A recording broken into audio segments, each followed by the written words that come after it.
It's a huge honor to be here and to be part of this event and to share with you this presentation. I'm a huge supporter of T1 International and everything you do. So thank you so much for having me. I'm an incoming PhD student at University College London in the UK. And I'm also a researcher with the Academic Industry Research Network, which is based in Cambridge in Massachusetts.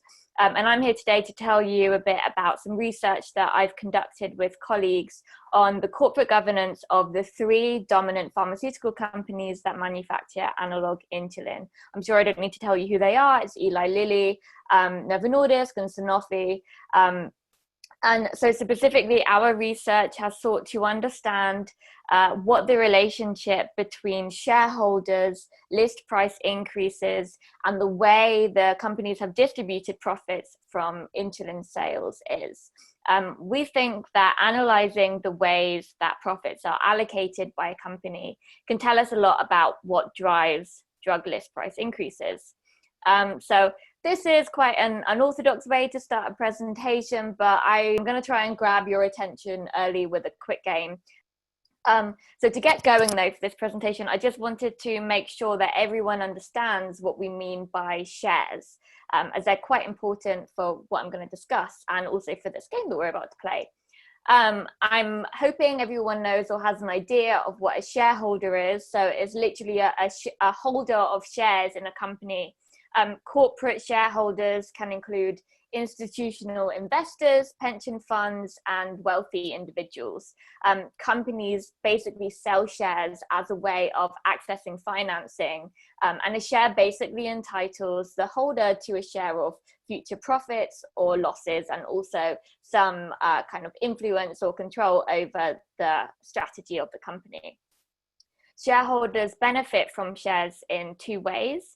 The first is through cash dividends, which are paid out today kind of as a yearly reward or as a thank you for holding the share. Though once upon a time, they were really just tied to the profits yielded by the company or their losses. The second way that a company can extract value, or that a shareholder can extract value from a company, is through something called share repurchasing. And this is where a company buys back their own stock from the market. And this share repurchasing can benefit company insiders, like executives who are often paid in shares, because they can decide to time when they sell their shares to get the most value. The game that we're going to play is a version of something called higher or lower, and the rules are quite simple. So together you need to guess how much the 3 insulin or analog insulin manufacturers together, so that's Eli Lilly, Novo Nordisk, and Sanofi, paid out to shareholders through cash dividends and share repurchasing in the 10-year period 2009 to 2018 as the list price of analog insulin in the United States soared. So I'm going to show you a value on the screen, and whether you think the amount that that was distributed to shareholders is higher or lower than that amount. So yeah, maybe let's make it easy to begin with. Maybe, hopefully, do you think that the amount paid out to shareholders in this period is higher or lower than Apple's current market value of $2 trillion? Yeah, so exactly, it is lower. And how about the average cost of insulin for 1 year for one patient in the United States in 2016? So a lot of people, as we know, did pay more than this. Do you think the amount distributed to shareholders was higher or lower than that? Yeah, much higher, much higher. How about the asking price for a condo in Trump Tower? So that was $3.1 million, at least when I looked, according to Google. Yeah, so it's much higher than that. And how about the value of Buckingham Palace in London, which apparently is valued at $5 billion. I didn't know that before I looked that up for this presentation. It's much higher than that as well. How about the net worth of the richest man in the world, Jeff Bezos, who many of you are probably familiar with.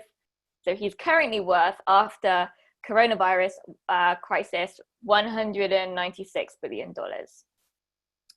Okay, so right now, it is lower, but when I gave a similar presentation about this data just a few months ago, in April, it was exactly the same amount actually. So Bezos has made quite a lot of money during the coronavirus. You might have read about that in the news. But so the amount that the shareholders, that the three insulin manufacturers distributed to shareholders between 2009 to 2018 was $122 billion, which is quite a lot. Recently, a guy on TikTok called Humphrey Yang made a video to try and show the difference between $100,000 and $122 billion that I think helps to put this number into perspective a bit, because it is really big and it's kind of difficult to get our head around. But the rest of this presentation will really try to help to put that number into context a bit, and show why it's been important as well for pricing insulin in the United States. Just very quickly before we do that, I thought I would tell you about how and why this research came about. So I'm talking to you today from Copenhagen, where Novo Nordisk, one of the big three, is based. And before moving to Copenhagen in 2018, I had worked for a few years in policy at a few UK-based patient organizations, doing some work on drug approval processes for orphan drugs, amongst other things. So I was fairly familiar with the pharmaceutical industry. And here in Denmark, I started noticing how prominent this company, Novo Nordisk, is. It was funding huge amounts of medical research at universities through a foundation that it has. It's the country's third largest company and a huge employer. When I had a blood test, there were Novo Nordisk branded folders in the nurse's office, which is something we never see in Europe. It's very rare. But more than anything, what was interesting to me was how fondly Danes speak about Novo Nordisk as this kind of really innovative, responsible, environmentally friendly company. So I started to think, or maybe Novo Nordisk, this company does hold the key to kind of good pharmaceutical governance. Maybe this is a good pharmaceutical company. How different is it really? So I'm quite embarrassed to say now that, like many Danes and many people, that at the time I had no idea how big Novo Nordisk is in the insulin market. This slide is taken directly from an investor report by Novo Nordisk. So that's the information that they give to shareholders. And as you can see here, Novo Nordisk is actually the biggest company in terms of its share of the analog insulin and wider diabetes markets, putting that in air quotes. It relies on sales of insulin products in the States for over 40% of its total sales revenue, and 80% of its sales come from insulin and its wider diabetes line.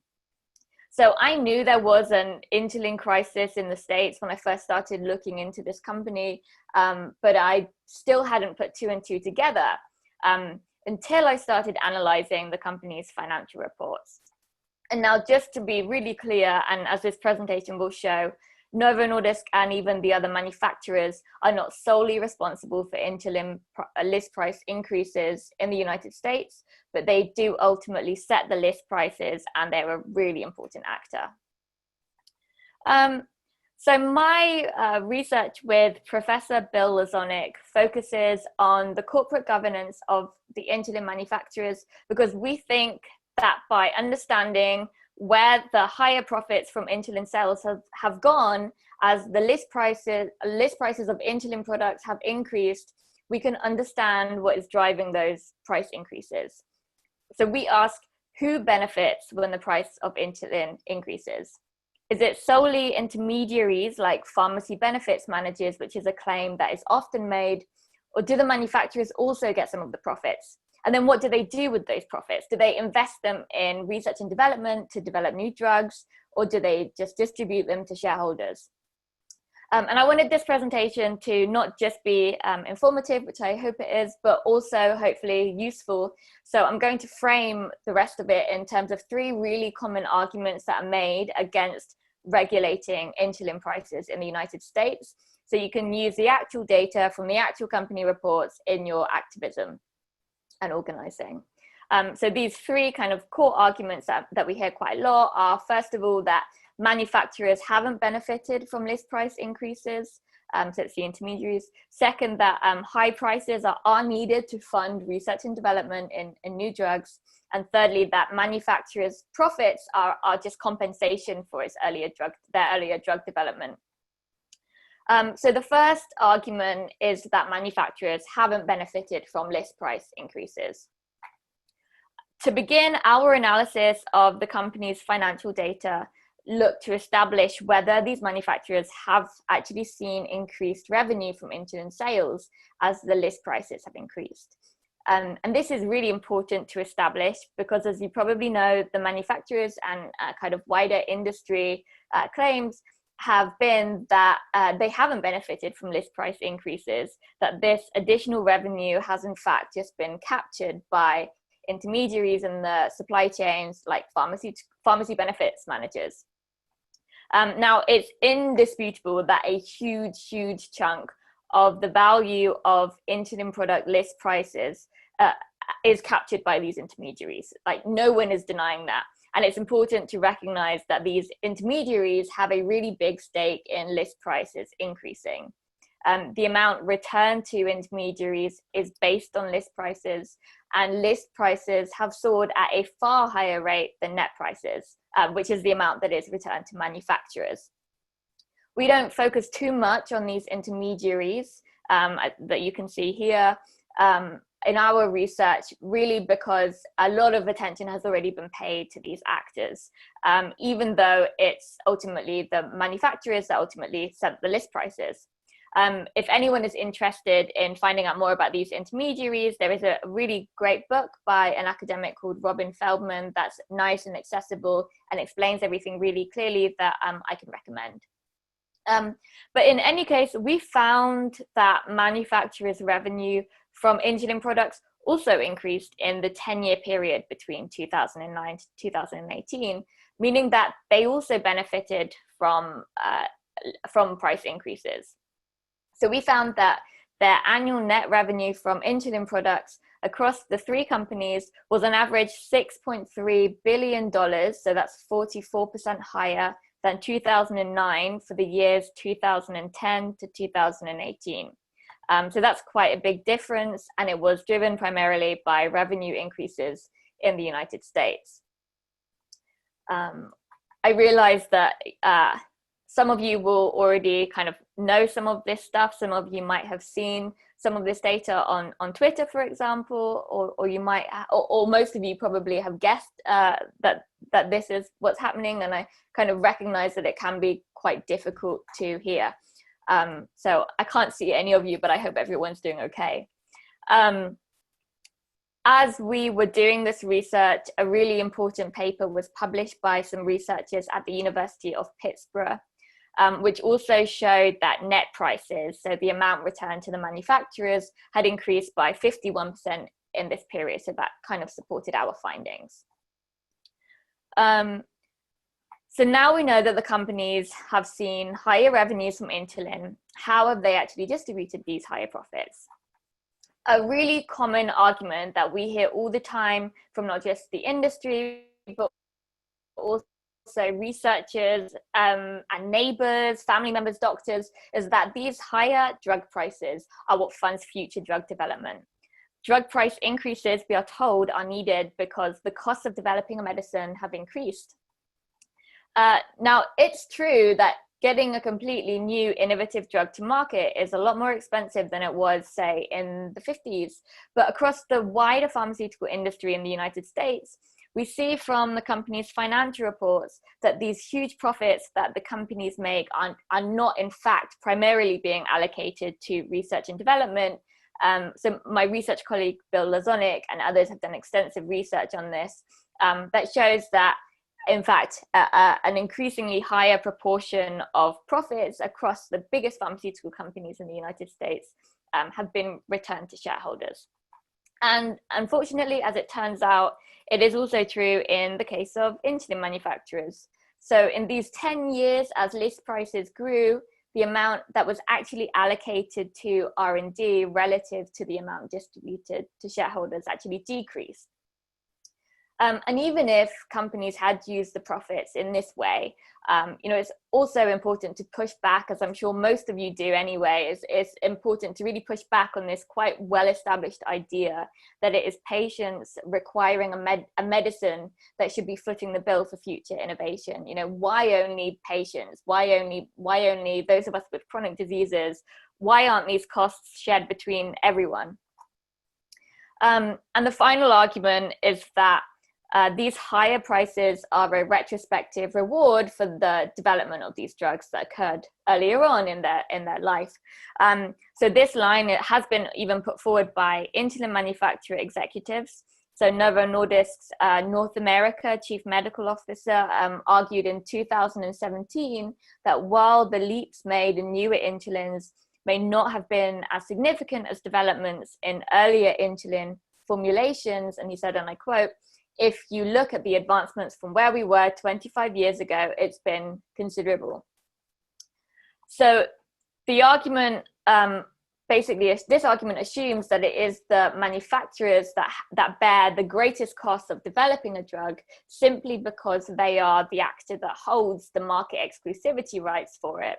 But history tells us that this isn't the case for most medicines, and it certainly isn't the case for insulin. So researchers at Bentley University in Massachusetts identified, for example, that every single one of the 210 new drugs approved by the Food and Drug Administration, the FDA, in the United States between 2010 and 2016 had received funding from the National Institutes of Health at some stage in their development, worth in total, so this funding was worth in total more than $100 billion. Today, the National Institutes of Health, using taxpayer funding, remember, invests $41.7 billion annually in medical research. So really, it is us that is funding, it's taxpayers and us and the public that is really funding the development of these drugs. And governments have borne crucial risks throughout insulin's development as well. From the early work of Banting, Best, Collett, and MacLeod, that I'm sure a lot of you will be familiar with, that led to the first use of insulin as a treatment for type 1 diabetes in 1922, to the development of recombinant DNA, which was used in to develop the world's first human insulin.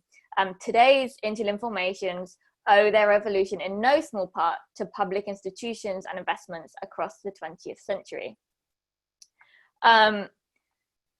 So this is probably a bit heavy for some of you. As I said before, I hope everyone's doing okay, but there are possible solutions to this. The way that we develop drugs, the way that insulin and drugs more widely are priced doesn't have to be like this. These are social institutions that we should be able to change, and hopefully we can.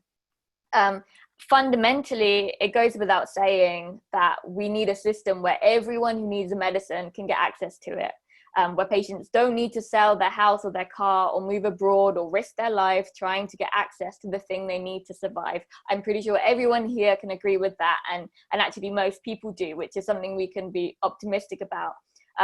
But in remaking this system, we can also establish new modes of drug innovation that actually help patients in the end, and not just shareholders and the corporate executives who I've discussed during this presentation.